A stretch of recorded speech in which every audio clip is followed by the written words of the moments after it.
When Meghan Markle and Prince Harry announced the birth of their son, Archie, on May 6, 2019, it was meant to be a joyful moment, but it quickly became shrouded in controversy and confusion.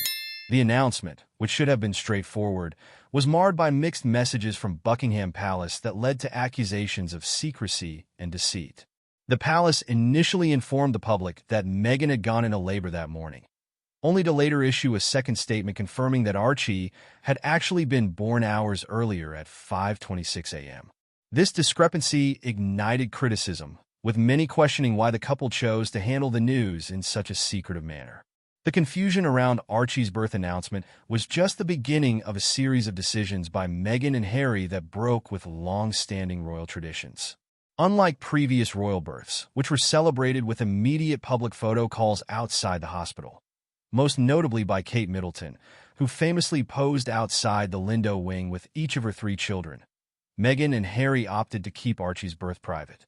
The first public appearance of their newborn was days later at Windsor Castle, a deliberate move that was perceived by many as an effort to distance themselves from the public scrutiny that often accompanies royal life.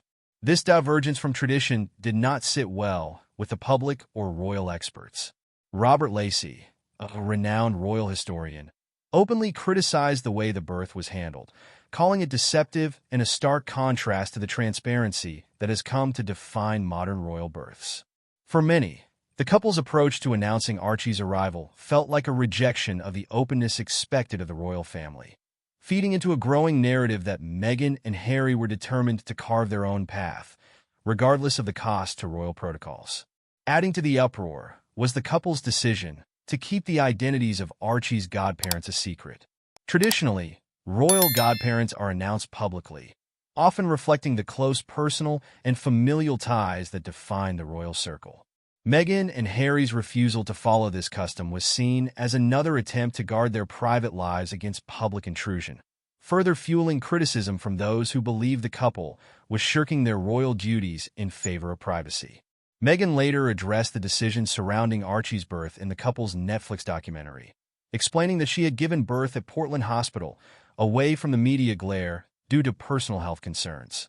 At the age of 37 and possibly facing a C-section, Meghan felt most comfortable with her longtime doctor and chose a more private setting. Despite these explanations, the backlash was intense, with many accusing the couple of prioritizing their own privacy over the public's desire to share in the joy of the new royal baby. The backlash highlighted the tensions between Meghan and Harry's desire for a more private life and the relentless public expectations placed upon them as senior members of the royal family.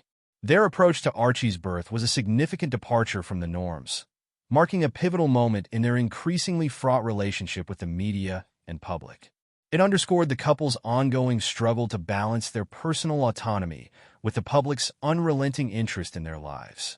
Ultimately, the handling of Archie's birth served as a stark reminder of the pressures faced by Meghan and Harry as they navigated the complexities of royal life. The couple's attempts to shield their newborn from the relentless scrutiny that had plagued them from the start only seemed to deepen the divide between them and the public, setting the stage for their eventual decision to step back from royal duties altogether.